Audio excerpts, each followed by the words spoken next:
பழனிமலை முருகனுக்கு பண்டாரம் தேடி வரும் ஆண்டி முகம் காண வரும் ஆவினங்குடி தேடி வரும் கால்நடையா வந்த காவடி இது தேடுவது கந்தன் காலடி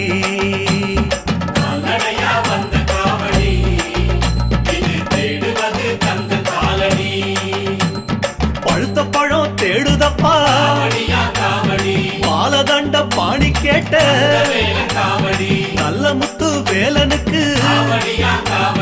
ஞான பழம் கேட்டு வரும்